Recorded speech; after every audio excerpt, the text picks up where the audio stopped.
NFL podcast is the Mike McCarthy of time management. Oh, from the Chris Wessling podcast studio, it's Around the NFL. I'm Dan Hansis. I'm with heroes, Greg Rosenthal and Mark Sessler. The three of us, along with Ricky Hollywood, she got her credential. We're at SoFi Stadium about an hour ago, watching the Steelers-Chargers clash, and I hate to say it, Greggy, but we blew it in a big spot. We leave. I'm looking at the game summary here, and we're going to get to all the games. Week 11 played Sunday in just a bit, but we leave at 34-20. Austin Eckler goes in from 5 yards out, 7 plays, 75 yards, 247 possession. It was like, oh, Pittsburgh, they're just never going to get a stop. As soon as we leave the fucking building, we get Pittsburgh Steelers 5-yard touchdown pass, 34. We get a Eric Ebron touchdown, 9 plays, 75 yards. We get an interception by the Chargers. Pat Freiermuth, 5 yards. Touchdown, 2 plays, 11 yards. 34-34. Boswell, 45-yard field goal. After an interception that went off of a helmet.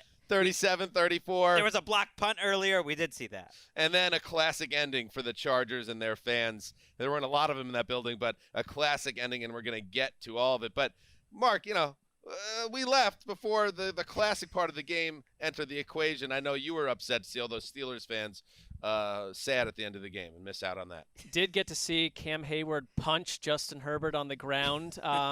That's when I decided to leave at one point. I remember growing up, I used to get on this one kid because he had a story that he and his dad left Game 6 of Mets Red Sox when he was a youth. I was like, I would never myself do that. Well, I'm not saying it's the equal because the stakes weren't even remotely close, but it's not our team, and we were coming back to record a show. That's true, but I would just say that it's the first time I've ever found myself in this situation where like theatrics and amazing moments happened after I was not in the building. I came very close to going back into the building because we had the press pass. But I couldn't get any internal support. Well, I don't know if we could have gotten in the same. The thing that was crazy about it, though, is we left during the Steelers' touchdown drive, which made it 34-27. So that drive started with under 9 minutes to go. Right. We were watching on TV here, and that drive wasn't over yet. That's how close we are to getting back, that we got back within a 4-minute drive from the game, from the press box to here. Greg was taken in a private helicopter from the press box to the roof of our building. I'm just saying that's an amazing thing. The stadium was amazing. And, Chargers fans get a lot of grief because fans come in and take their stadium. Number one, a lot of Steelers fans were walking out with us when we left when they were down by 2 touchdowns. So bad job by you guys because your team went and took a lead later on. And then second of all, the atmosphere where there's 2 different fan bases cheering, okay, that's not great if you're a Chargers fan, but it's pretty cool. The Chargers fans were still loud in there, and the Steelers fans were loud. And as someone who's not a fan of either, it's just it's a cool atmosphere. All right, let's start going through the games, and we'll start with the game that we were at but missed out all the fun on. Let's head to SoFi Stadium some fun. with the great Matt Money Smith on the call.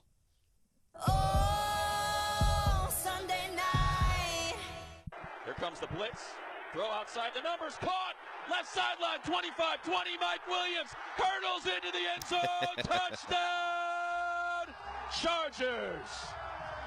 53 yards. Oh, bongos right out the gate. And I want Money to know, because Money listens to the show, and he is the voice of God for the Around the NFL podcast and the voice of the Chargers, is that we got back here late, and I said, hey, we got to get the money call. Not the Westwood 1 call, not the Al Michaels call, the money call.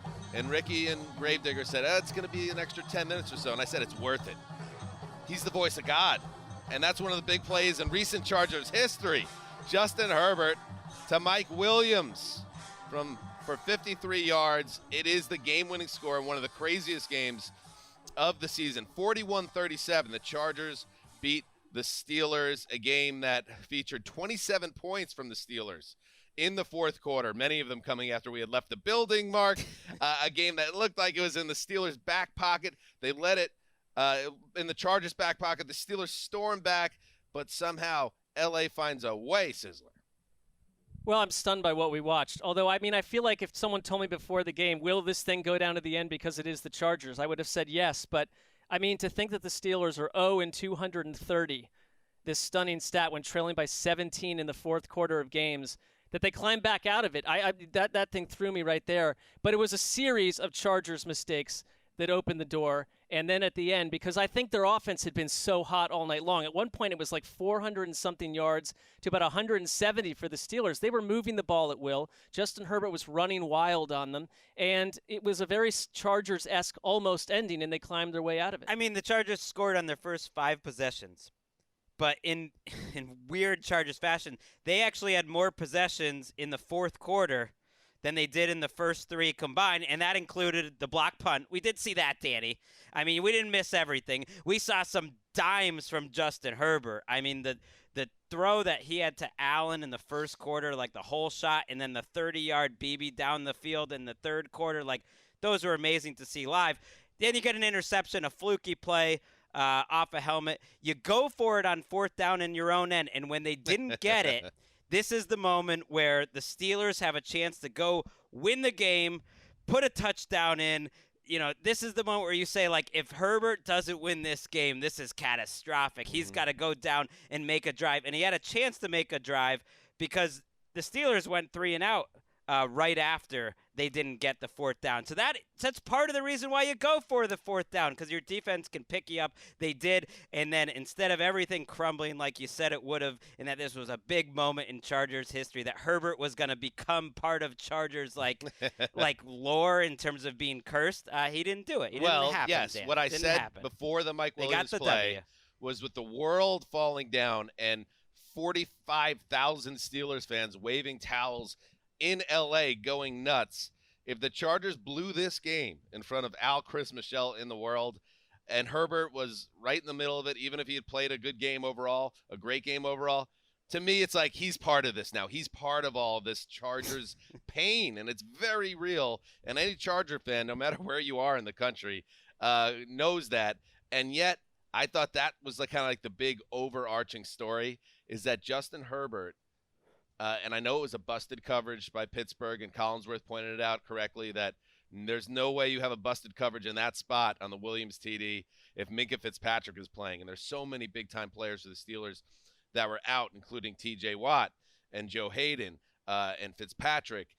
So the fact that they were almost able to come back and win really is a testament. And Big Ben played well in this game. But to me, Justin Herbert's ability to say, no, screw all that, the ghosts of the past, screw the fact that there are 45,000 people from Pennsylvania ready to party in our building.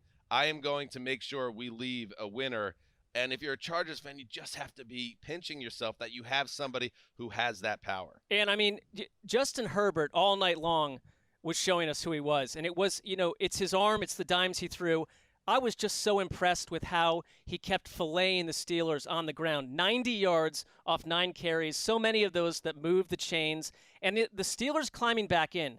I mean, it wasn't, I want to call it fluky because they made the plays they needed to play, but they had a touchdown drive that was 11 yards, a field goal drive that was 7, and another touchdown drive with a net yards of 3 yards. I mean, it's like they were just set. They were put in position to climb back into this thing in a fluky way. And the Chargers, their offense, which had been cooking all game long, answered when they needed to. You're right. He would have been baked in, Justin Herbert, into that scenario that the Chargers have lost something like 34 games in this scenario in the fourth quarter since 2011. Yep. And there have been one of those this year.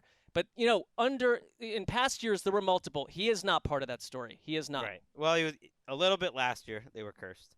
But they finished strong. Both these teams need to evolve or they're not going to go anywhere. They're flawed teams right now, but we've seen that teams can change during the season. This was Ben's best game of the season. So once they get their defensive players back, that's something good to feel about. This Chargers defense, though, it's a problem. Herbert, though, 382 and 90. No one's ever put up that in the history of the NFL. That many yards throwing and that many yards rushing. That's a score you got me I can get behind. There you go. I mean, I do think it's important. There's no Watt in this game. There's no Minkah Fitzpatrick. I think there were plays where had Minkah Fitzpatrick been in the game, it would have been very different for the Chargers. But every team's dealing with that. And we will see where the Steelers go from here. Again, they're 5-4-1. They had the embarrassing tie last week. They really fought their butts off to get back into this game, but at the end of the day, they're cooked into the mediocre stew that has become the AFC North. So they still have a chance to make a playoff run. The Chargers do too. But you're right, Greg. Neither of these teams are perfect. Neither of these teams' profile is a true Super Bowl contender. But look at the rest of the league right now. You could look at any team really and say, not a true Super Bowl team. Well, there's going to be two teams playing in the Super Bowl. Great game. And Austin Eckler, by the way, 4 touchdowns. And a little under the radar. It was nice to be at a football game all together. I know we were there in London, but it wasn't the whole group. And this was our first game together since we were all together. We at saw the last Super Bowl when the Chiefs won when Wes was with us. Saw David Justice. We saw Snoop Dogg. We saw Mike Tyson. I mean, there was a lot of stuff happening outside of the tic-tac of the game. I mean, there's a lot of visual. There's a visual feast. It's a great stadium. That was a lot of fun, even if we blew it. Anyway, there are more games to get to, so Ricky, let us roll on. A 29-yard field goal to win the game against the 8-2 Packers right hash. Joseph, snap, spot, Joseph! Yes, he did! He walked off on the Green Bay Packers! Hit him, Joseph! Paul Allen with the call, KFAN. Justin Jefferson went off again, 8 for 169 and 2 touches. And Greg Joseph booted that 29-yard field goal as time expired to give the Vikings a 34-31 win over the Packers. Just a classic back-and-forth game. Two division rivals that hate each other. Loved it. Loved this game. You're a Vikings fan at this point. I think that's made clear to the listener. Well, they're the team of Zeus TL. And I said on Thursday, I thought the Vikings were going to win this game because they are a real deal team. They are a team that can let you down. They could go lay an egg in their next game. That would not surprise me either. But when they are playing well, they can beat anybody in the league. And a lot of that goes back to their offense. And when Justin Jefferson is being used in the right way, as he's been used these last 2 weeks, and when Kirk Cousins is playing at a level, Greg, do you know the stat? I believe it is DYAR. Yards over replacement, basically, or above. He is second in the NFL now, Kirk Cousins, in that stat. I mean, he is having an incredible season. I mean, the stat that he has literally the highest completion percentage since Next Gen Stats has kept track of it on throws over 10 yards is outrageous. In the last 5 years, Kirk Cousins' season's right now. That's down the field throws. It's not those dinks and dunks. So what's happening here is that Cousins is playing better than ever. Jefferson is arguably, I think, the best wide receiver in football. Wow. You have the best second banana in Adam Thielen, and then Dalvin Cook. And it was just a great game, and Aaron Rodgers played brilliantly as well on the other side of the football. And it just came down to Minnesota got the ball last, and they made the kick and went home. And afterwards, Mike Zimmer, he's sick of this. The Vikings have held a lead of at least 7 or more points in every game this year. And all of their games have been decided by one score. It's taking years off the man's life, and you can hear it in his press conferences. Sundays are not fun. They say Sunday's fun day. It's not at all. I mean, I'm sorry, but Mike Zimmer has never participated in what we would call a Sunday fun day. He's claimed it. Sunday is fun day. He doesn't even know the term. Do they say that, though? Who says that? Do they say Sunday is fun day? I don't know, but you know what? It is a term. Sunday fun day. I feel maybe like, not for Greg. But I think Zimmer's our spirit animal a little bit. And, Ricky, we should trim that, take that drop for the future because that was fun. Anyway, great game. Like I said, Rodgers, Cousins going at it back and forth. Before the game-winning kick, Greg, for the Vikings, it was Rodgers with a beautiful rainbow strike to MVS for 75 yards. It was just that type of game.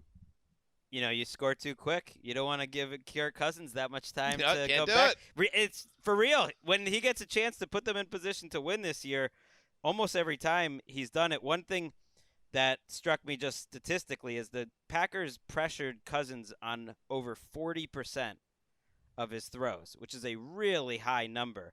So for Cousins, who after the game said that maybe he was even a little too aggressive and he got away with something, I was like, don't think that, Kirk. This Kirk that we've seen the last 2 weeks, especially where you've been so aggressive, is why you've won these games. Well, it's 2 weeks in a row where, again, we all have Vikings friends that are fans, and they've been out of their minds. They've closed games 2 weeks in a row. This is as big as it gets for them. And the Packers come out of it banged up. Elgton Jenkins, they think he might have torn his ACL. That's a huge loss for them. Aaron Rodgers has this a toe injury that he said is worse than turf toe. Do we have that, Ricky? Do we have Rodgers? Let's see Rodgers on that, because this is notable. Yeah, I mean, it's very, very painful. Got stepped on in the first half, and that kind of activated all the symptoms I was having. So it's going to be another painful week next week, and then hopefully start to feel a little better in the bye. Dude, man, you ever walk in the middle of the night through your house and bang your big toe on the edge of a door? I want to punch someone in the head when that happens. This is 3 times, 10 times worse than that. Give me a break. We'll see. He was moving well in this game, and he actually threw 4 touchdown passes, all on Green Bay's final 4 possessions. So it's funny because this I got to watch it, but it's up there as the best game the Packers offense has had all year. They were great, and they didn't even, it's funny because A.J. Dillon, all the talk around him, they never really gave him a chance to get things going. But he was active. He was active in the passing game, so he had a role with it. But it was really, Devontae Adams, Aaron Rodgers being unstoppable, MVS making a big play down the field. So I'm not worried about their offense, but it does remind you again, because we all talked up Green Bay's defense over the past 3 weeks or so. It's like even the defenses that we decide are quote unquote good, then the game comes like this, on any week. They're good for 6 days while we talk them up, and then they get whacked. Right, they seem to do that to It's us. good for this division, though, because it makes it 10 times more interesting. All right, let us move on. So the Vikings, they get a big win, and now we head to Arrowhead, where the Cowboys were looking to make a statement. 4-man rush. Chiefs push the pocket again. They hit Prescott. They'll sack Prescott. A 5-sack performance by the Chiefs. Chris Jones. That is his 4th sack of this game. Woo-wee. Mitch Holtis with the call, WDAF. They gave him credit for a half sack there, which, come on. When you have a game like Chris Jones had on Sunday, you give him the full sack. The other guy will understand. Chris Jones finished with 3.5 sacks. He forced a fumble also, recovered another. Travarius White, L'Jarius Sneed, both intercepted Dak Prescott in big points of the game. And the AFC West leading Chiefs roll 19-9 over the Cowboys. Greg, we all expected, all right, let's admit it, we hoped for an epic shootout. Instead, KC's fast-improving defense did the heavy lifting. It was a shocking game, a shocking final, 19-9 in Chiefs-Cowboys. Dak was out of it. Missed throws, discombobulated. Steve Spagnuolo blitzed them into smithereens. They didn't have Tyron Smith in this game, their left tackle. Amari Cooper, of course, got COVID. Then CeeDee Lamb left at halftime. But it was ugly in the first half, too, so you can't just put it on the injuries.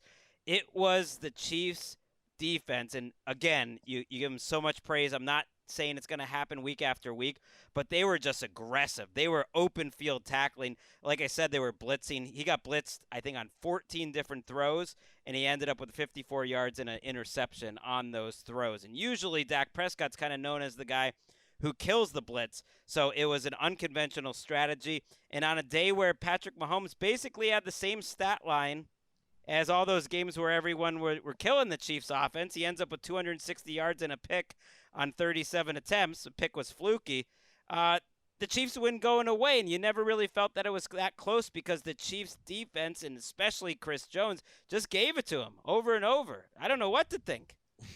I mean, it must have been frustrating as a Cowboys fan when you're trying to get back in this game. And the offense, Dallas offense, because the D played well for the Cowboys. So they kept on giving the ball back to Dak and sending him back on the field. It's like, all right, come on, get going, get us back in this game, take a lead, go win the game. But then when you lose CeeDee Lamb, when you have Amari Cooper, who, by the way, was not vaccinated, so not only is he out this game, he's missing Thanksgiving. He's killing his team. you find the Cowboys having to target Cedric Wilson over and over again, trying to mount a comeback. Michael Gallup, who was on IR, is now your number one wide receiver, and it just felt like they were a little shorthanded when they really needed to be explosive. It's just like this is now two out of 3 weeks where the Cowboys are looking very human, and if you're a Cowboys fan, you're a little bit nervous. You never want to peak too early. Did the Cowboys peak? I'm not there yet, but it's on the radar after the last 3 weeks. Or they're like 89% of the league, which is going to give you an inconsistent product. That's just I'm fine with that. I did not know what I was not ready to believe in Kansas City's defense. They gave up 17 to the Giants, 7 to a Jordan Love-led Packers team. Throw that out the window, and that wipeout against the Raiders. This I buy into this. I realized Dallas was down, guys, but they just seem to have their act together. That's a full month of games right there where they aren't the mess they were early on in the season. Right. To me, I buy that. And for Dallas, like I don't care about the Broncos game. But it's 2 of 3 weeks with shaky results. But they play 3 games in 12 games in 12 days, and to not have Amari Cooper for 2 of them is a killer. Tyron Smith, I think, is the most important of all of them. But we'll see if it looked like Lamb was getting his head checked out. Maybe it was a concussion, it sounded like. That's a problem. They have the Raiders on Thanksgiving. We'll get into that during the week. But I think some of the Chiefs' defensive resurgence is sustainable because, A, Spags does this year after year where they start slow and they finish strong. And then, B, Melvin Ingram was a nice pickup. He's made plays in these games. They've put Chris Jones at defensive tackle again instead of having him on the end, and he was dominant in this game. And Frank Clark's been good for 3 straight weeks. So suddenly your 2 best players are playing like the guys you're paying them $20 million a year for. And like that's sustainable. Those guys can keep winning.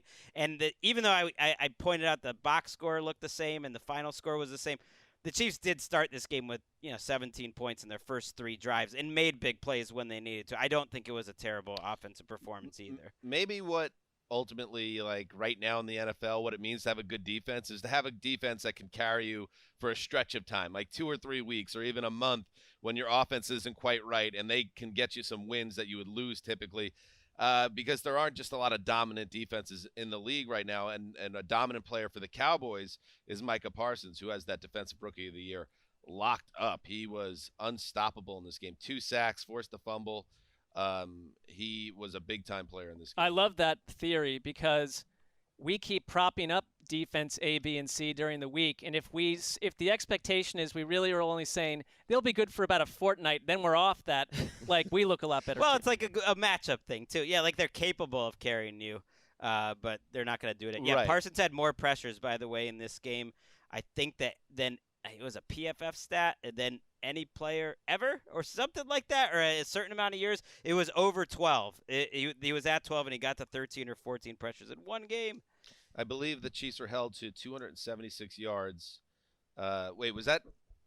Let me. And they only scored. The Chiefs had the ball. Double check on that. To your point about keep getting the ball back, after they scored 16 points because of a missed extra point in the first 3 drives, they go punt, fumble, interception, punt, field goal, missed field goal, punt. So the Cowboys defense did what they could to keep this Dan game Quinn, close. baby, assistant coach of the year candidate. The Cowboys were held to 276 yards. This is the highest scoring offense in the league, held to 5 of 15 on 3rd down. They need to get healthy, and Dak has to play a little bit better. Oh, the Westling brothers. Uh-oh, they're slumped. They got to get it together. Fissures in the locker room. Now, Infighting. Let's take a break. He's going to turn, give off to Jonathan Taylor. Stood up at the 1, falls forward. There's 5 of them. Number 5, Jonathan Taylor has found the end zone 5 times in the game, and the Colts have 6 more on the board. It is 37-7. Whoa! Joey Lawrence and Blossom. Whoa! Matt Taylor. Rick Venturi, the call for WFNI. Jonathan Taylor set a franchise record with 5 touchdowns. And he took over the NFL lead in both yards rushing and TDs. And the Colts rout the spiraling Buffalo Bills 41-15 in Orchard Park. It doesn't matter anymore, but it was in Buffalo. You should know that. Shooky, we welcome him aboard now. The Pipe joins us. The Colts looked like the better team from the kickoff in this game, and Jonathan Taylor has just entered into the MVP chat. Don't you agree?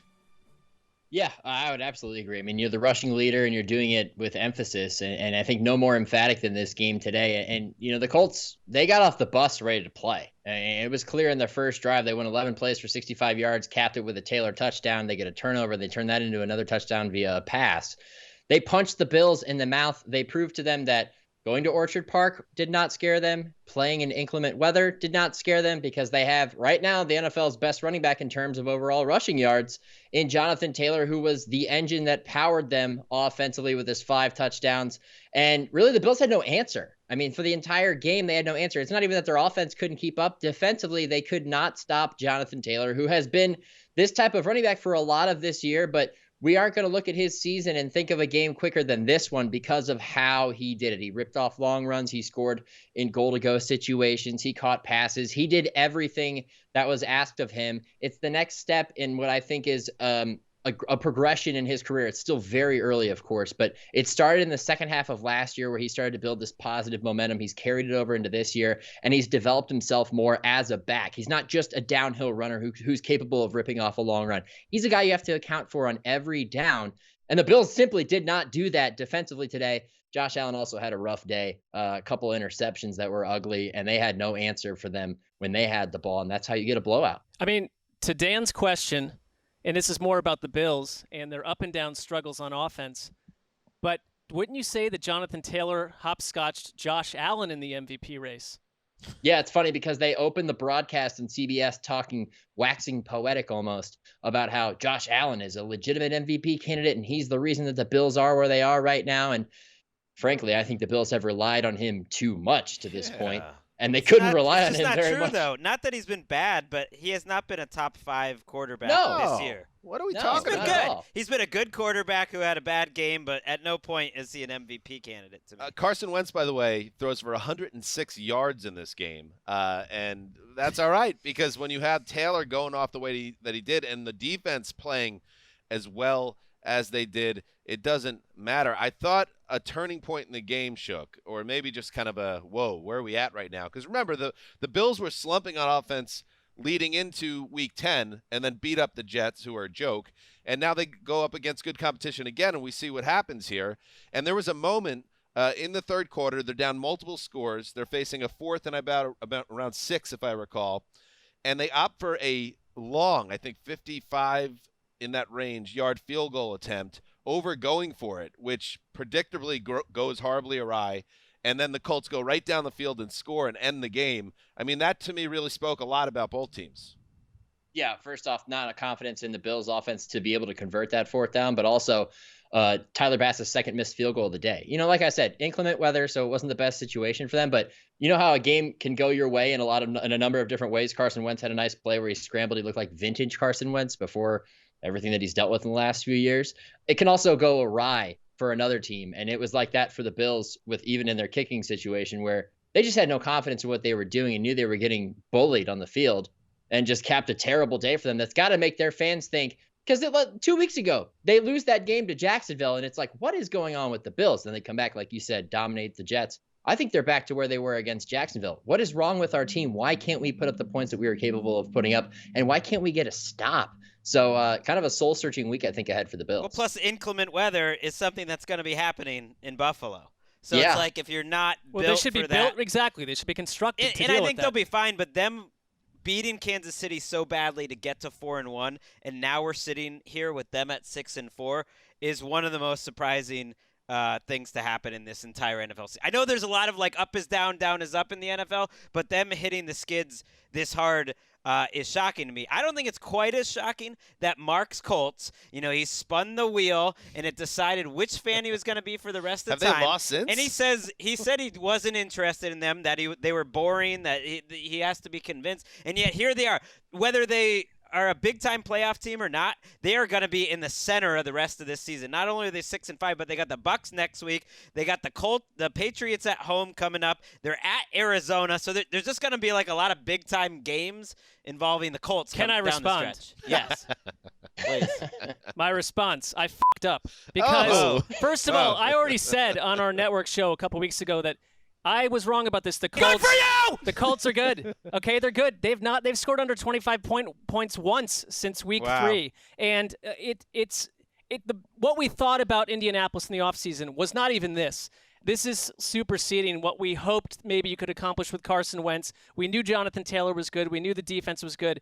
They're rounding into something completely different. And for everyone tweeting me about like some quote I made about the Colts 35 days ago, I've already told you I was wrong. It's one of 800 things I'm wrong the about. network show, they don't know that. Well, in general, I'm telling you right now. You have to, because the podcast is canon. So if you say it on the TV show, that's good, but you have to come back and that's say like it on this extended program. universe. Yes. Right. Good vibes too. I watched like the very long like hype speech and the celebrations afterwards, and I loved the moment when T.Y. Hilton gave his coach some love. He always Mark, he got us ready. He got us prepared to kick that ass. So this game ball is for our head coach. Oh, that's nice. That's a good head coach. I gotta defend you. I gotta defend Mark real quick. They haven't beaten a team that was of legitimate quality until today. They didn't have a win. They didn't have a win against the team with a winning record until today. That's fine. They blew big leads against the Titans and the Ravens, good. But they're solid. They're good. All right, so the Colts are surging. Getting into that division race, not completely out of the picture either, but they still have a long hill to climb there. But they're certainly in the playoff mix and a dangerous team because Taylor is magnificent. Let's move on. They're going to direct snap the ball to Jarvis Landry. Landry's going to roll to the left. He's looking, he's coming, and he's going to run. 10, 5, he's driving in. Touchdown! Jarvis Landry, his first touchdown of the year. There you go, Brownies. Jim Donovan with the call, WKRK. You gotta win there. Jarvis Landry scored from 16 yards out. Nick Chubb loudly announced his return with 130 ground yards and a receiving score. The Browns edged past the winless Lions 13-10 at the Dog Pound. Shooky, this by the final score and highlights, just didn't seem pretty, but the Browns stopped the bleeding after last week's unsightly setback in Foxborough. Yeah, I think that touchdown that we just played kind of captured exactly what the Browns' offense is right now. They have to resort to putting Jarvis Landry in the shotgun and then just let him freelance and find an open field in the middle to rush for a touchdown. I mean, they don't have any rhythm offensively, and I think today, frankly, they probably lose to 29 of the 32 teams in the NFL with the way they played. There's two teams they beat in this type of game. It's Detroit and it's Jacksonville.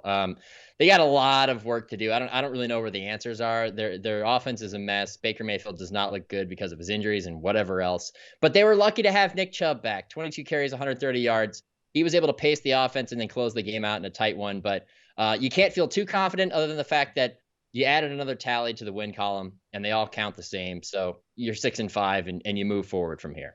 So you've got, if you're the Cleveland Browns, you've got at this stage the most critical juncture in your season. You've got the Ravens, a much-needed bye week to get some people healthy, and then the Ravens again. So 3 weeks from now, we're going to know basically what this team's all about. I think they are impossible to figure out, other than the fact that I sit on the fact that they are an average team that cannot get out of their own way.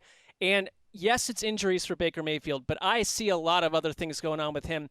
I was watching this out of the corner of my eye, and honestly, it was one of my more enjoyable Sundays not to fully ride the journey. Mark was really in a good mood all Sunday.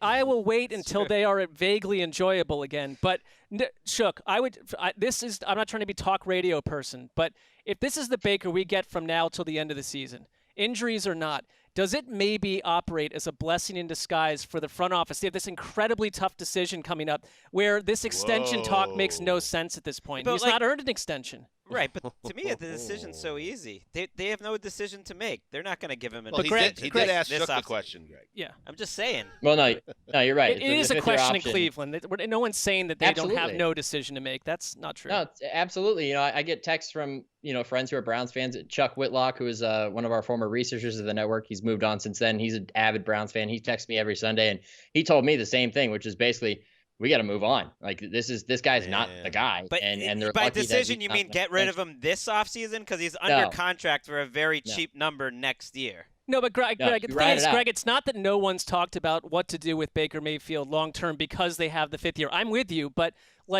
it's not a great situation for Baker Mayfield either. It's not a great look optics-wise to Well, he didn't talk to the media. Mary Kay Cabot said nothing in particular happened to cause that. He was booed aggressively, so maybe he was in his feelings. Who knows? You don't want to guess why he didn't talk to the media, but he kind of apparently kind of walked off the field, didn't celebrate, didn't shake any hands.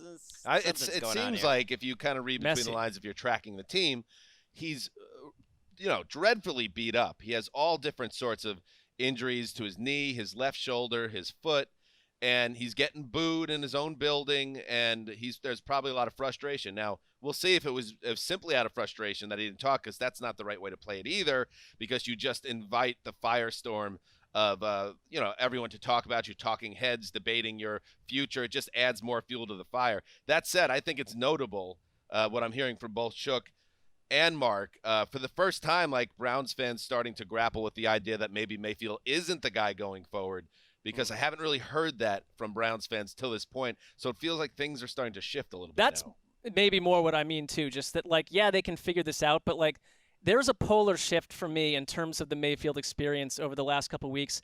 And just one off season with a bunch of glowing reports about, hey, they're back in sync's not going to do it. They've got questions. Right. My thing with talking about the future is, now's the team that they're trying to win a Super Bowl with right now. That's what they got to be. Good luck with that, Joan of Arc. That's not happening with this team right now.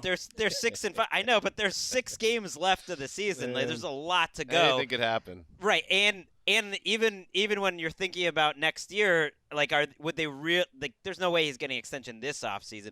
Is there any chance that they would move off of him this year? Maybe, because they have a piece that you could get involved in of Russell Wilson Let's or see Rodgers. how the season plays out. It's such a long way to go. Because they do get a bye. There's still a lot of football. The AFC is wide open. We've seen the Browns in their top gear, even when they're not consistent.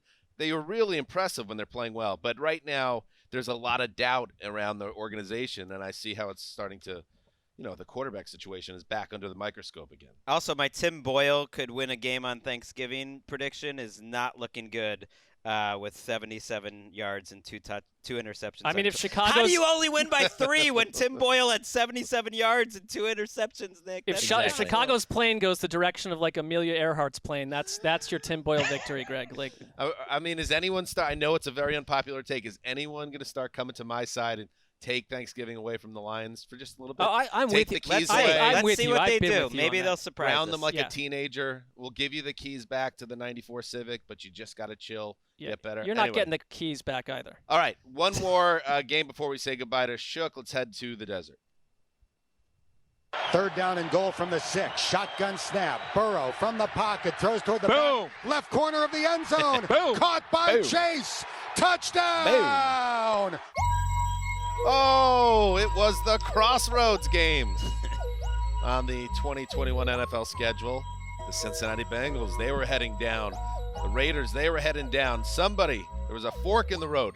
The crossroads were there, and only one team could take the correct path, and it was the Cincinnati Bengals. The killer combination of Joe Burrow and Jamar Chase strike again. The pair connected for the clinching touchdown in the 4th quarter. It was a 29-13 win over the fading Raiders at Allegiant Stadium. Allegiant? I don't even know what that word means. Joe Mixon added 2 touchdowns as well, and what's been an excellent season for the halfback. Shook, this is a much-needed win for Cincinnati that puts them on the right path. And like I said, crossroads. The Raiders just turned down a dark road. Yeah, huge crossroads for the Bengals coming off that blowout loss to the Browns going into the bye week. And they spent that bye week very productively, evidently, based on how they played on Sunday. I mean, their defense was stellar for the majority of the game. They only gave up one significant they only gave up one significant touchdown drive early in the 4th quarter. And then they answered. They responded with a long drive to put the game away, capped by a touchdown by Joe Mixon. It was, it was a touchdown pass to Jamar Chase. It was a complete performance, I think. This is the Bengals team that was at the top of the AFC in October. This is how they played today. And then on the Raiders side, it's, hey, offense, wake up before the 4th quarter. Your defense is playing its tails off to keep you in the game, and you're not holding up your end of the bargain. And we've seen this too often from the Raiders, I think, which is, one game they can come out and light it up. They lit it up very early in the season, but they haven't played complimentary football for the entire season. And that's ultimately what sank them today. And you have to wonder, the Bisaccia, the boost from going to interim head coach, that's long gone now.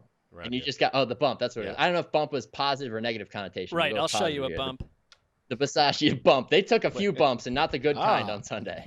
Yeah, Okay, I watched this game too, Shook, and Vegas was just so flat offensively in this game. I like a nice butt smack once in a while. I know, but we don't talk about that. That's not Mark. me Be today, Careful. just to be clear. Be careful with that. And I know they got, if you look at the box score, they got Darren Waller back involved. The loss of Henry Ruggs from a pure team perspective was a real tough blow. It just feels like this offense needs to be opened up more. Derek Carr, if you look, and I'm sure his ranking in the QB index has started to go south with this slump as well. They're just not as dynamic as they need to be, and they weren't able to hang with a Bengals team that had its own offensive problems early in this game, but Las Vegas just never was able to turn it on. That's 3 straight losses, by the way. How about Joe Burrow? Go ahead, Greg. No, please. Joey B. I mean, Joe Burrow threw for less than 150 yards. They typically lose this game, right? In a regular setting, they typically do, and they end up winning by, what was it, 19 points. I mean, on 29 throws too. Not like that's a ton, but that's wild. And yet, the key play of the game to me was that 6-yard throw to Chase with about 5 minutes left to put them up 9, and that's a pretty throw on 3rd down. There is something to Joe Burrow, like in big moments. I know he's had some fourth-quarter interceptions, but that was a big moment, and he got it done. And how about the Eli Apple redemption tour right now? Big-time interception in a key spot. It was part of – there was a sequence here where the Raiders I haven't been tracking that as heavily as you, Greg. 14 straight 3rd down fails. That's hard to do. 14 straight third-down failures, and the Bengals are now 1 win away from topping their over/under in Vegas. If they won next week, they had the Steelers. If you go sweep the Steelers, they are in fantastic position, the Bengals. And you've maybe wiped away some of the questions about who are they at the basic level after a very wayward couple of weeks. Yeah, because at that point you're, let's see, 2/3 of the way through your divisional schedule with a date with the Ravens and a date with the Browns left. I mean, you're in a great spot in a division that's very winnable. A team that many of us expected to finish last in the division is positioned right now to be in it until the end. If they play like this, they got to be a little bit better offensively. But if they can get this type of play from their defense, I mean, they're going to be a tough out no matter who they play for the remainder of the season, and very interesting to watch.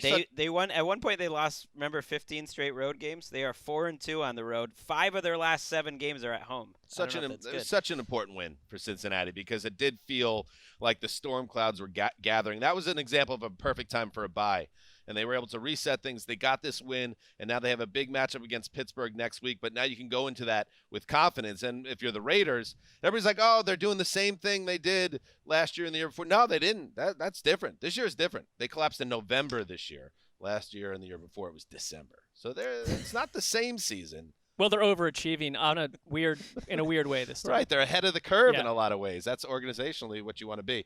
Shooky, you look great. You talk great, and we appreciate having you on the show every week. I'm overwhelmed. I don't know what to say. Thanks. There he goes, the heart of Cleveland, Nick Shook. All right, let's take a break and then move on. All right, goodbye to Nick Shook, and let us now head to Chicago. The give is to Freeman, left side, touchdown, Ravens! Devontae Freeman, and the Ravens have taken the lead with 22 seconds left in Chicago. Wow, great. I don't know if you heard the background audio there. It was like great work by the guy with the thing, parabolic the dish, mic. the parabolic mic guy. Seemed like a crowd from like the mid-1930s. They were lathered up. Yeah. Jerry Sandusky with the call, WBAL, subbing for an ill Lamar Jackson. What's going on with Lamar? Tyler Huntley led a winning drive, capped by a Devonta Freeman 3-yard run with 22 seconds to play. It allowed the Ravens to escape with a 16-13 win over the Bears. Mark, the Ravens danced with the devil in this one, lived to tell the tale. That means they almost lost to a crappy team, but then they didn't. Yeah, and like a sliver of reality would have made this the game where we're talking about Andy Dalton coming in and replacing a Justin Fields who has left the game with banged up ribs. And, with under 2 minutes to go, it's 4th and 6 for the Bears. Okay, Jason Peters had a false start, making it 4th and 11. And this was Chicago's final shot against Baltimore. And Andy Dalton zips a rope to Marquise Goodwin for a touchdown. They're up 13-9, and then it's Tyler Huntley and 1:41 minute left for the Ravens, and they were sitting at the Chicago 28. And Tyler Huntley played, they had a good plan for him. Mark Andrews was an all-star in this game. He was a security blanket for Huntley, who ran a couple times, made a couple of passes. But what happened here was we can't stick to our plan. We have to let Huntley throw the ball. And he showed that he could. A 21-yard dart to Devin Duvernay. And then on 3rd and 12, a 30-yarder to Sammy Watkins to the Chicago 3-yard line. I mean, Chicago slept after this Andy Dalton touchdown. They went to sleep on defense, totally allowed Baltimore to march down the field. Then bang, that Devonta Freeman touchdown. They're up 16-13, lights out. And I want to point out one other thing real quick in this game. There was an absolute meltdown for Matt Nagy. Okay, this was early in the game where it was 4th and 1, and it was like 7-6, and they appeared to be actually going out and punting the ball when everyone else in the league is going for it.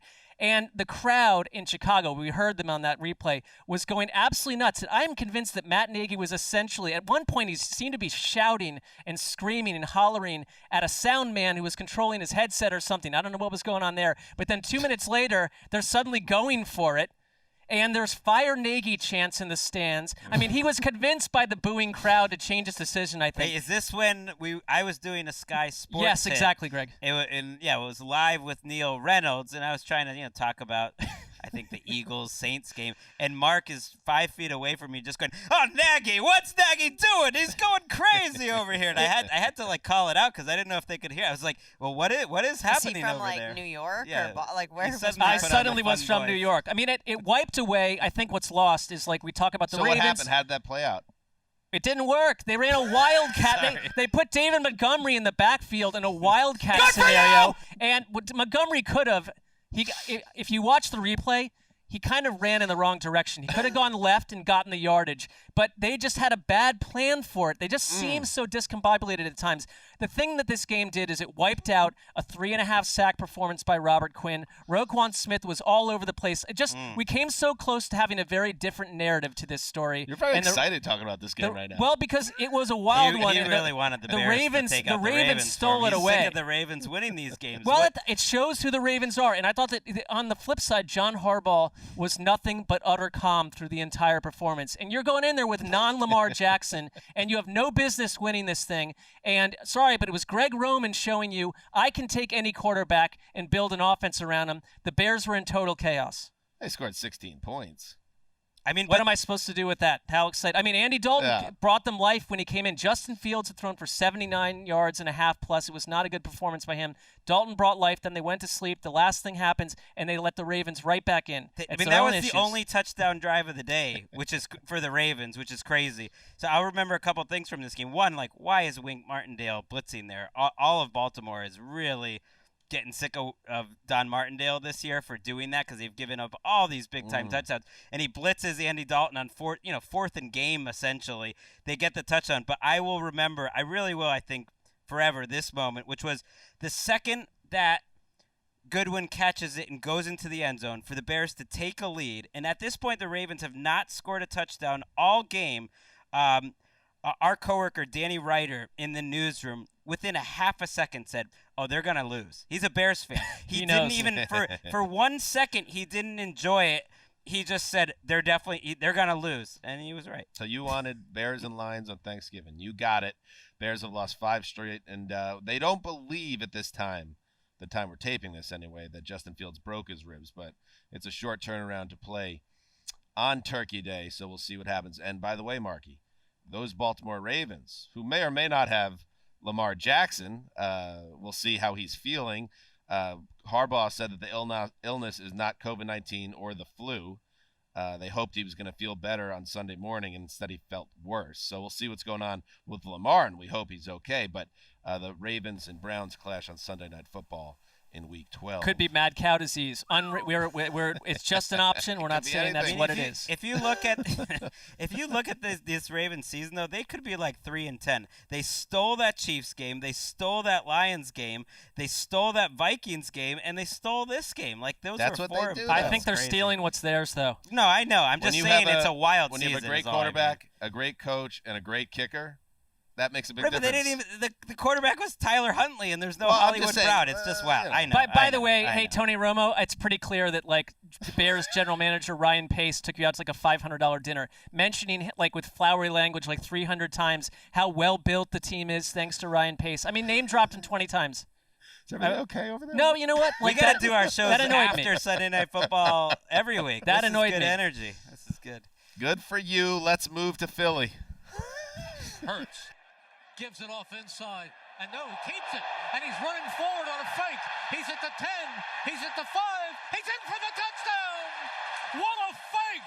What a fake by Jalen Hurts to seal this Eagles win! Oh, Merrill Reese with the call, WIP. Jalen Hurts, I think he's sticking around. He ran for 3 touchdowns. Darius Slay had a pick 6.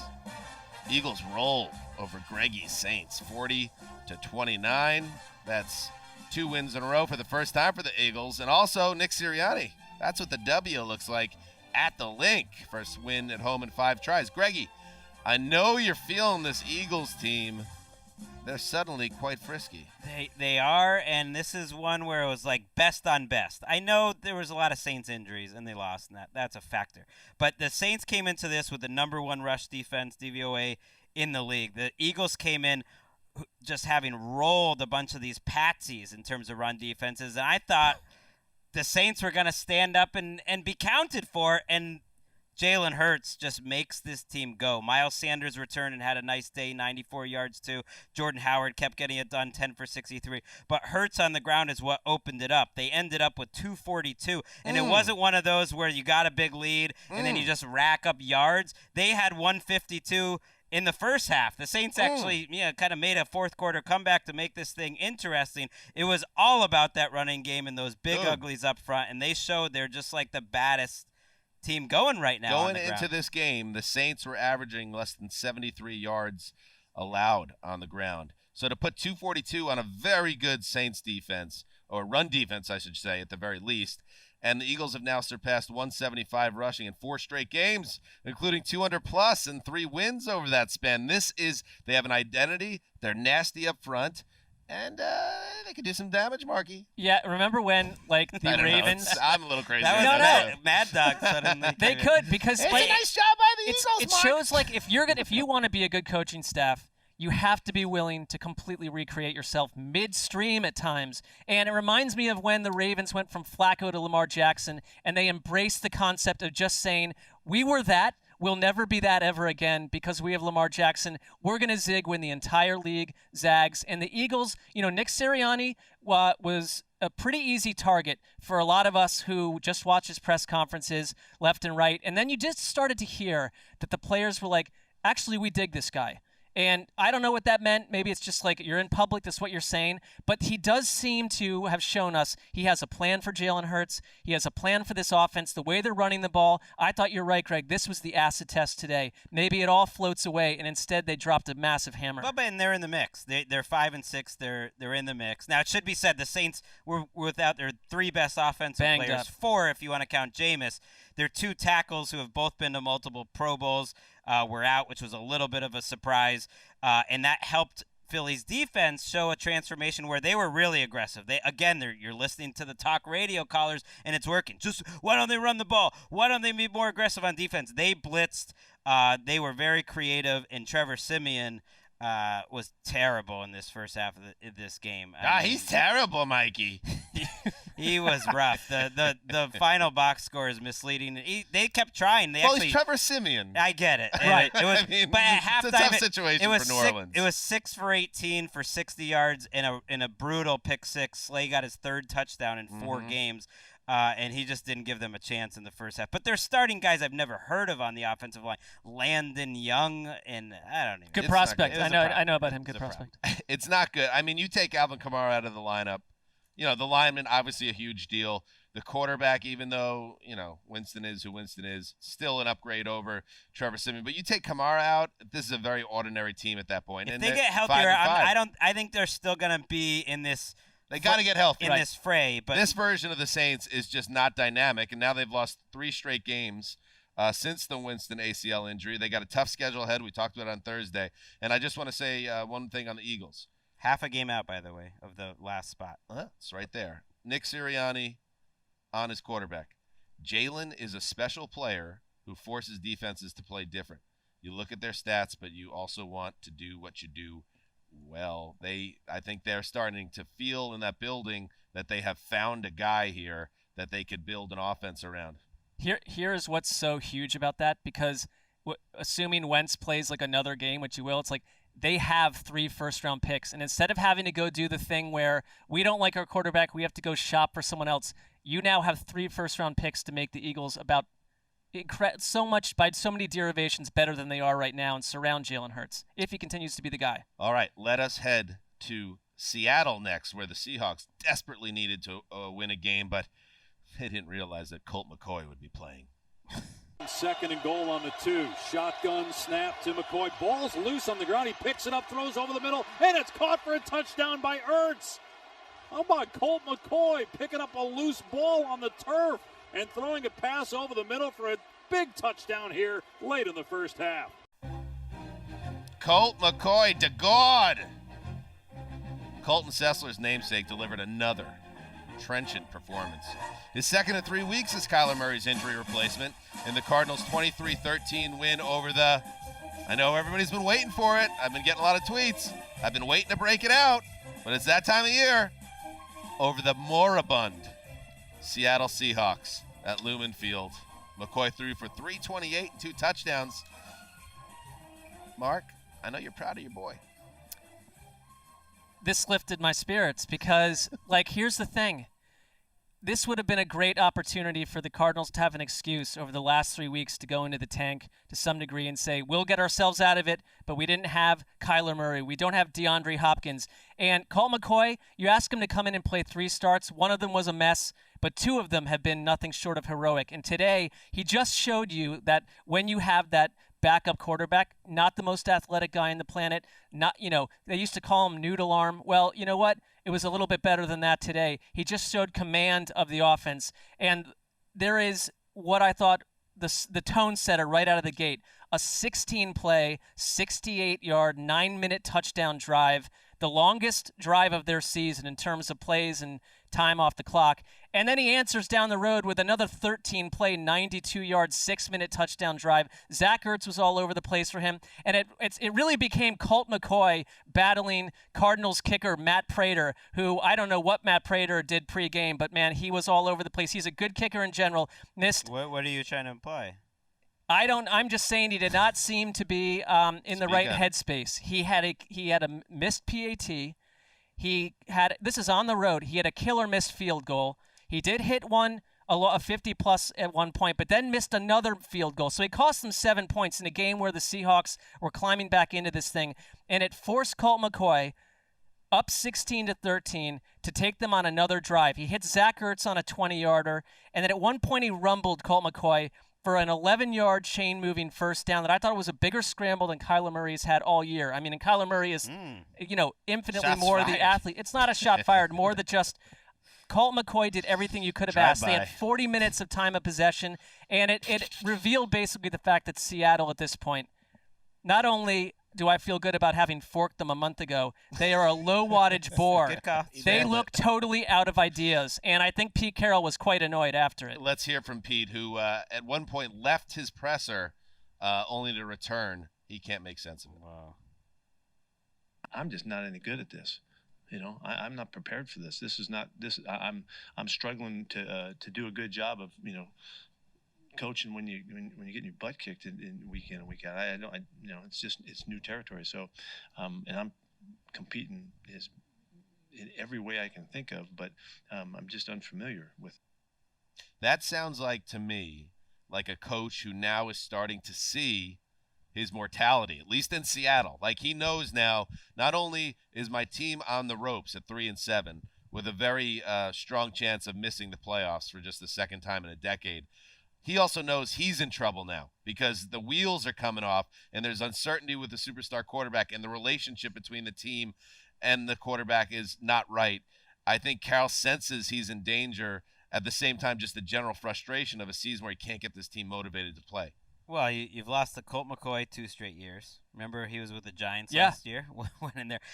DK Metcalf gets 31 yards on 8 targets. Russell Wilson's led them to 13 points total in 2 weeks. Ends up with 207 yards, no touchdowns. It's crazy, and I think it's just realizing how outclassed you are right now in this division to get bodied by Cliff Kingsbury and Colt McCoy, and there's no Nuke Hopkins. Look, a lot of teams have gotten bodied by the Cardinals, but this Seahawks team, who's in primetime 2 weeks in a row, by the way, after this, let's flex them out a Sunday night in a couple weeks, but they're against Washington Monday night in a week. Like, everyone's going to be watching this, and it's a long way to climb out of. But you got to give the Cardinals a lot of the credit. Yeah, I think they're going to number 1 in the power ranking. They are. They bailed me out with this win, I'll tell you what. Vance Joseph, who, flamed out as head coach, has been awesome as defensive coordinator. I cannot remember a game in the Pete Carroll, Russell Wilson era where that home Seattle stadium was so lustrous with boos. I mean, it was as rough as it gets, and that was not what Seattle was expecting. The Cardinals, just to point out how impressive they've been, they are plus 108 in terms of point differential on the road alone. And I did a little scribbling right here during the show. The combined record of the teams they've played is 29-18 when they're not playing the Cardinals. So they've destroyed good teams, not just the Seahawks. And after the game, Russell Wilson, if you're wondering how he's feeling, how that finger is, the ball's coming out of my hand just fine. I'm not going to make any excuses. I'm not an excuse kind of guy. Well, we'll see. The Seattle Seahawks are in a lot of trouble. The Cardinals now get a bye week. On top of this, the fact that they come out of these 3 games with 2 W's against division rivals, now they get a week off, and hopefully for Arizona, when they return in Week 13, they will have Kyler and Nuke Hopkins, and they'll be that much more dangerous. But Colt McCoy, there was magic, Mark. Magic in the air. I don't know what else you can ask a backup quarterback to do than what he's done. There is math to it. I was theorizing downstairs that he added 2 years to his career in Week 9, and then he lost a year to his career in Week 10. But now he added 2 more here, so he's up 3 years now of making money through just 3 games of play. If you're going to say, like, hey, I'm going to go to work 3 days this year, I'll be good on 2 of them and suck on 1. I like that philosophy. We got to get Colt McCoy on the show. We got to tell him about Colt Sessler. We got to maybe it's an off-season show. I don't know if it's during the season. I feel like we could probably get That's what I'm saying. McCoy. We Seems got possible. At this point. Let's then it puts me back in this week. fanboy scenario where I'm frozen. Okay. I don't know what questions to ask. But that's like Jimmy Fallon. Like, I think we could get Rob Schneider.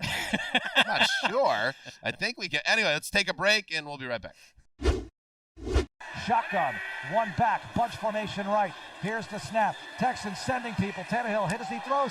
It's picked off by King and out of bounds inside the 20-yard line. The huge takeaway for the Texans to stop Tennessee with 3:42 to go in the 4th.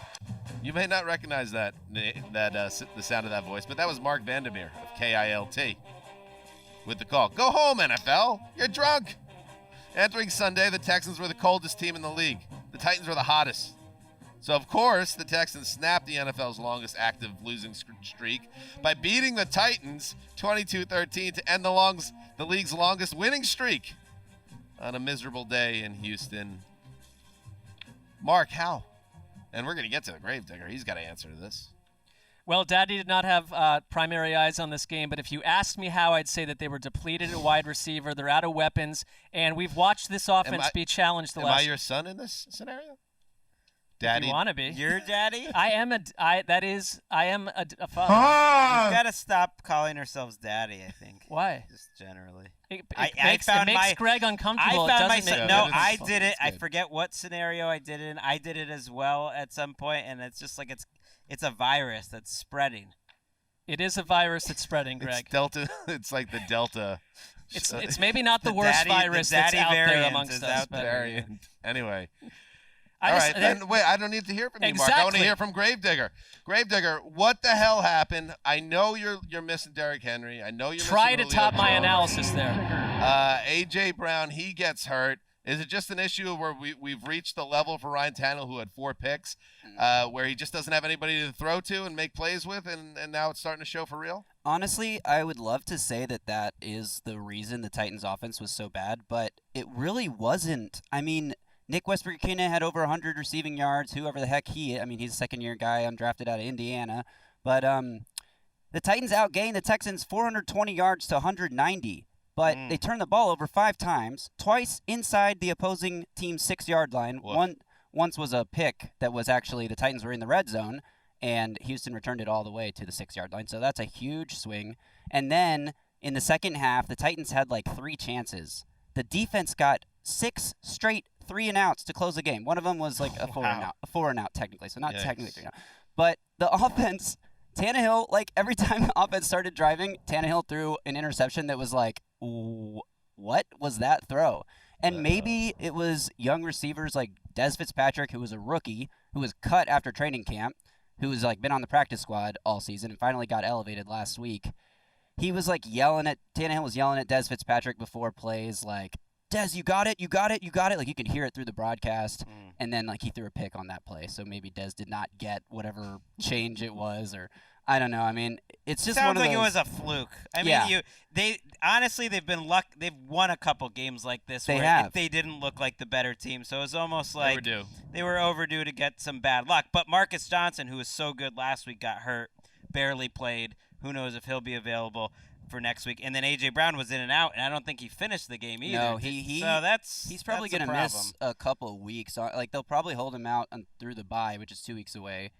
There's like Twitter doctors who are trying to diagnose the injury, but obviously you can't. I trust them. What about the Twinkle Toes line, or what was the it? Tennessee Tickle Monsters? Yeah. You know, there's a lot of dissent on Twitter about the name, and I think we went from a unified front to not unified, and the team felt the effects of it. I like that theory. And how about if you would have told me the Texans would have played the Titans today, and Tyrod, like, the Texans won. Oh, Tyrod must have had a big game, and he had average 4.5 yards per attempt.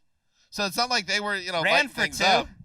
He did run for 2. Yeah, but that his longest run of the day was 7 turnovers yards. is going to blow up any plans and you have 2 failed there. fourth down conversions deep in Houston territory. So that's like 7 turnovers. How about this, though? The Texans have forced 10 turnovers in the last 2 games. That's outrageous. That's got to be more than some teams have forced all year. The Cully bump. That is more than the Steelers, the 49ers, Seahawks, Jets, Ravens, Jaguars have forced all year. That's insane. The Cully carryover, the Cully kick. They were talking about it on the broadcast, how Romeo Crennel got this defense locked in over the bye week or something. He's like 97 years old. And they get the Patriots next with like 42 players injured. That's on my radar, by the way. I don't have as much rage towards the Patriots as I used to. Tom Brady leaving really did change some things, I think. But you seem to be catching these teams at a good time, Greg. You got to admit it, right? Yeah, I've noticed this pattern. They keep, like, right before teams play the Patriots, it's like, they get hacked down by machetes or there's viruses. It's like put through a wood chipper. Now deal with New England. Every time we count out the Titans, they deliver a big performance. This would be classic Titans to bounce back in a huge way when everyone they thinks bought they're themselves a lot of rope. What they've done. You're still essentially 3 games up on the Colts, but you're allowing the other teams to get into this number 1 seed race. That's for sure. Are you worried about the Colts? A little bit.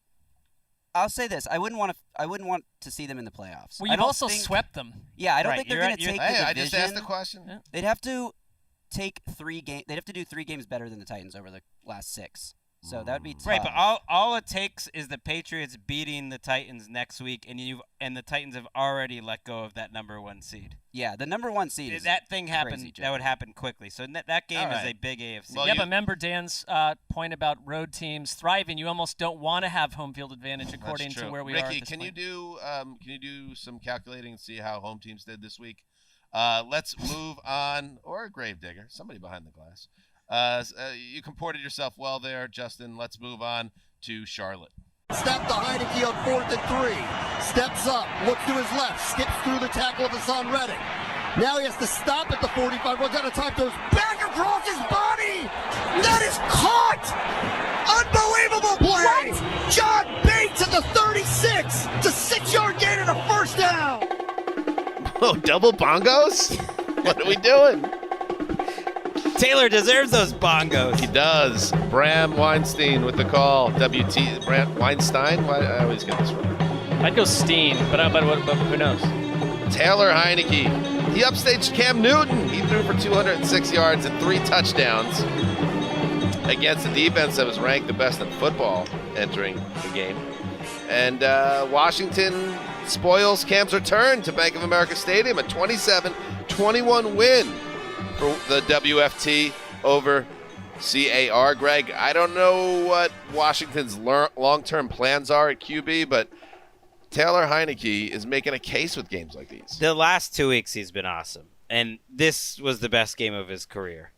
He led the league today in average depth of target, and yet he only had 6 incompletions. We don't normally play like a 4th and 3 6-yard gain, but if you haven't seen that highlight, that play was ridiculous. It was such a Favre-type play, and it typified this game because right before that there was a 3rd and 21 where Heineke throws a dart for 18. They rush up. No indecisiveness from Riverboat Ron at all. I'm going to let Taylor make a play, and for the second time on a big 4th down, he makes a crazy play. He's been great on 3rd and 4th down, and I contrast that to Matt Rule, who just early, or a little bit later, I think in the 4th quarter, hems and haws, and the crowd starts booing because he's going to punt on 4th down, and then he wastes all this time, and then he takes the timeout, wasting a timeout he needed after wasting the 30 seconds, and then they don't get the 4th down either, and it was like Riverboat Ron, decisive, Taylor Heineke, amazing. Cam Newton played great in this game. Okay, great's maybe an overstatement. Cam Newton played well. He played plenty well enough to win, and yet Heineke was easily the best quarterback. I locked up the Panthers. I felt really good about it. And even better early on in the game when Newton right off the bat was playing really well. So, if you're the Panthers, it's like, geez, you had all this momentum and you have this opportunity against Washington, and just to get beat in a game where your defense can't get stops, that's disappointing. They kind of, again, the NFC is so wide open, just like the AFC, that the fact that they're 5-6 doesn't take them out of contention, but it makes you again wonder, all right, it's time to pump the brakes a little bit because this team might not be ready to make that run. It's got to thrill Ron Rivera to, on the final 2 drives of the game for Carolina, to shut them down on 4th down both times.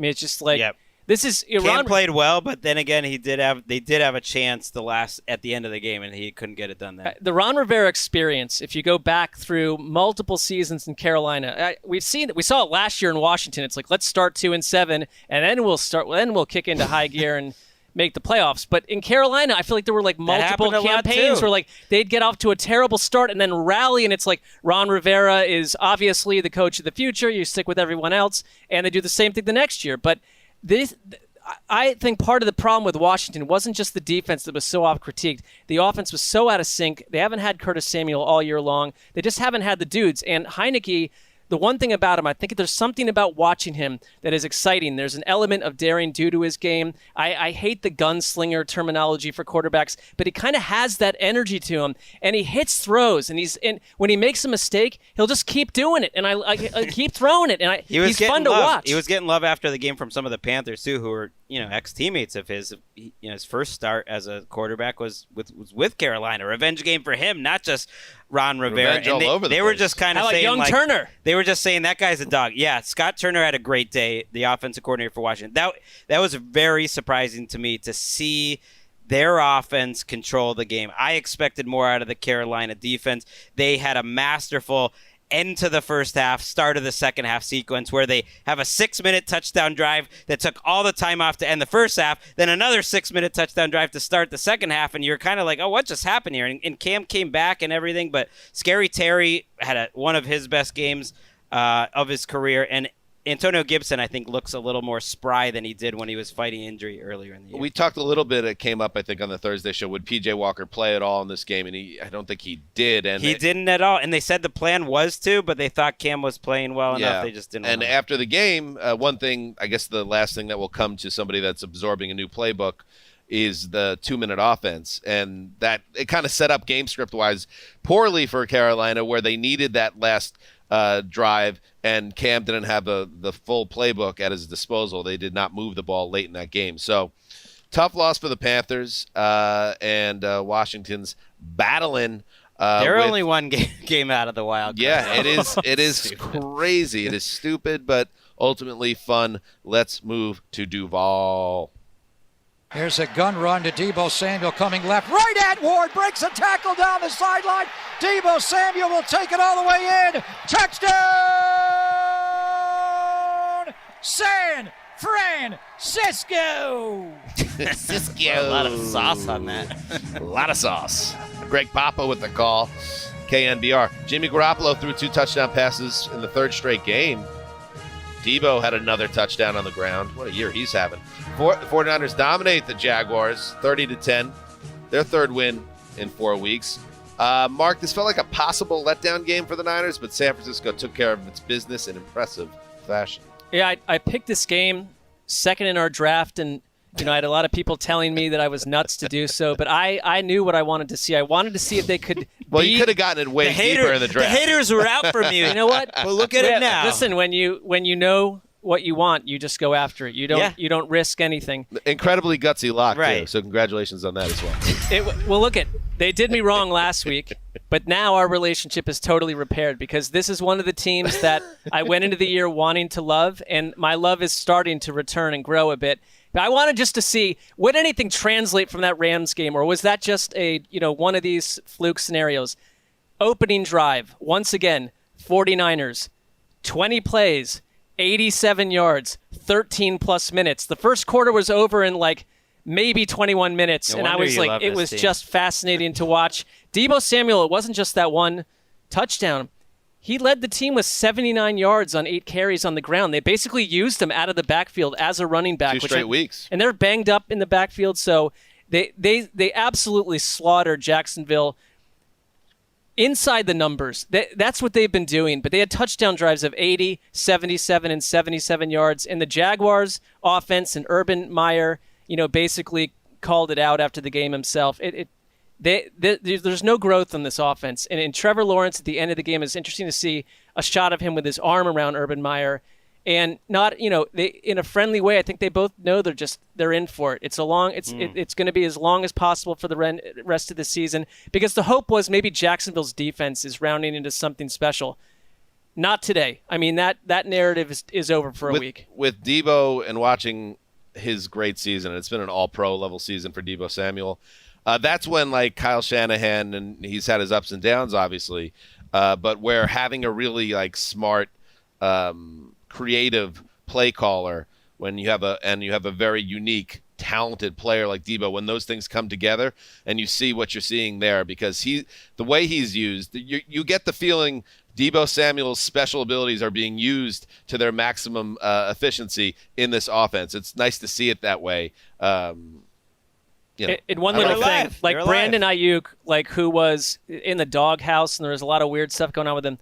He's changed, and he had 78 yards and a touchdown today, so he's added to the offense. He just wasn't part of the system before. And Garoppolo's been pretty good over the last month or so. When they play like this and they run the ball like this, they had 33 plays to 4 at one point. I mean, that's I feel like this probably happens to the Jaguars a lot, but they had 14 first downs while the Jags had 12 total yards midway through the second quarter. It was just game over. Go eat a sandwich. All right, so San Francisco, they stay in the picture in the NFC West as the Seattle Seahawks fall further out. Let's close things up with a trip to the darkest recesses of the AFC East. Tua, pressure, gets away, throw deep outfield, wide open, Hollins, he's got it! The 15-10, and he's out at the 5-yard line. Oh my gosh, he scored! He stayed in bounds. He tiptoed down the end. They say he's inbounds.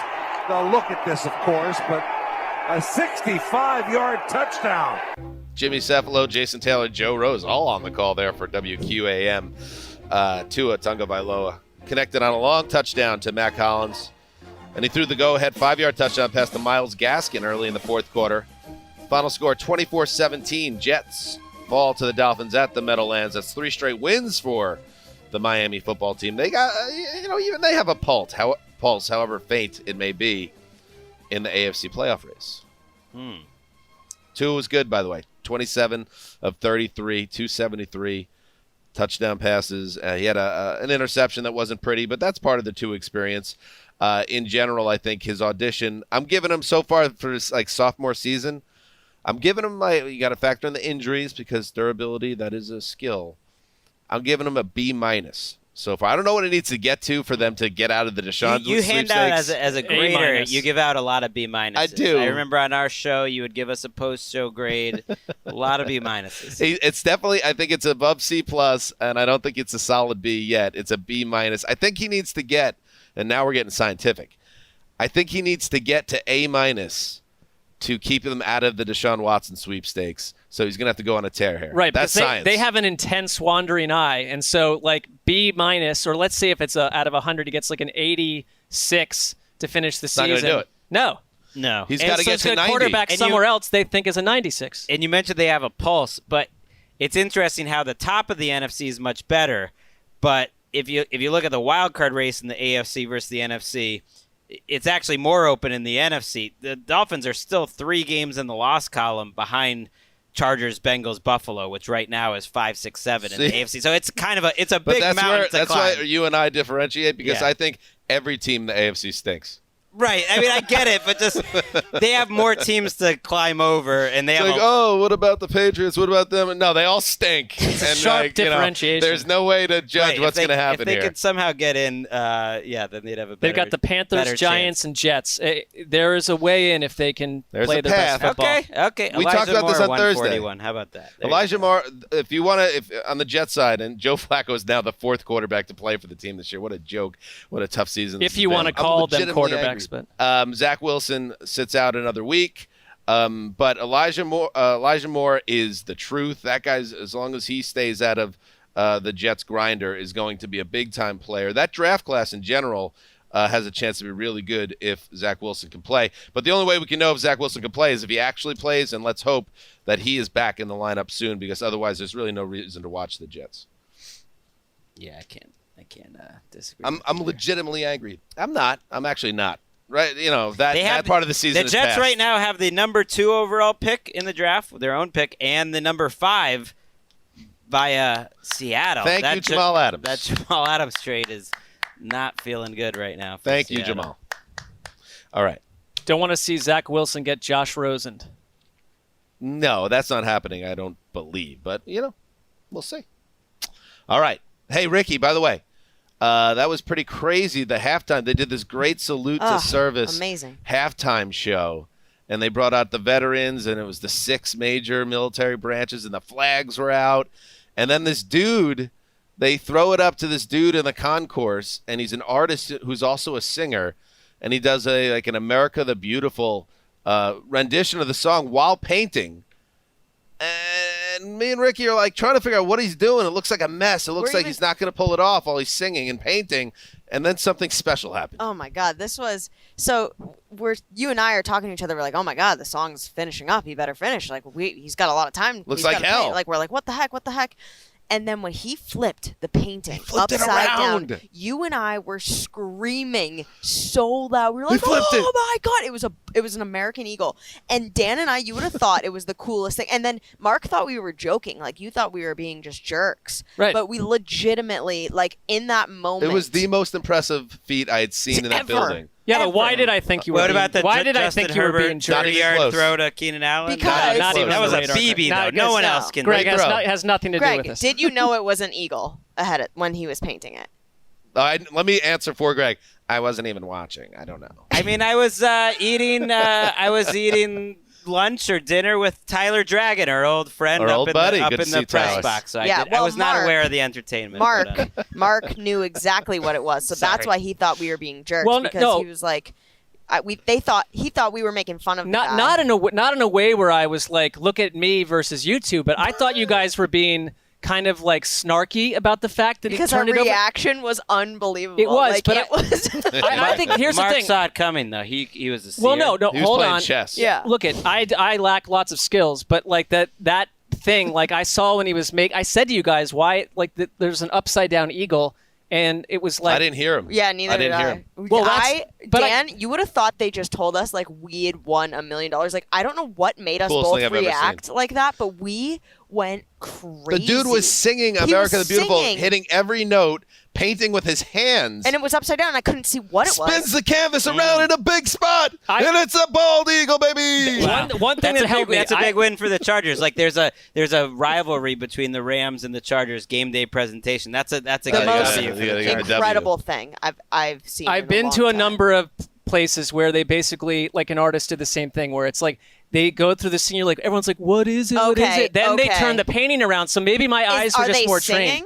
Are they singing? And I'm looking. Yeah, well, I don't know his name is Joe Everson. And he only has 1,000 subscribers on YouTube and only gets like 700. Oh, he needs more. You look up Joe Everson on YouTube. Like I can't. Everybody, it was sensational. All right, let's everybody, the listeners, if you want to see this guy's work, please go to his YouTube page, comment, and say ATN sent you, and give the man love. Oh, let's what blow a him up. patriot! Oh my God, it just All right. Oh. Ricky, see, I was right there with you. We had a moment there. Yeah, we were going dummies. Exactly. All right, let's go. Good show. We'll be back on Wednesday. A little different week, obviously. It's Thanksgiving, so we will have our next show on Wednesday. We'll preview all of Week 12. Thank you for everybody. Thank you to everybody. Until then, heed the call.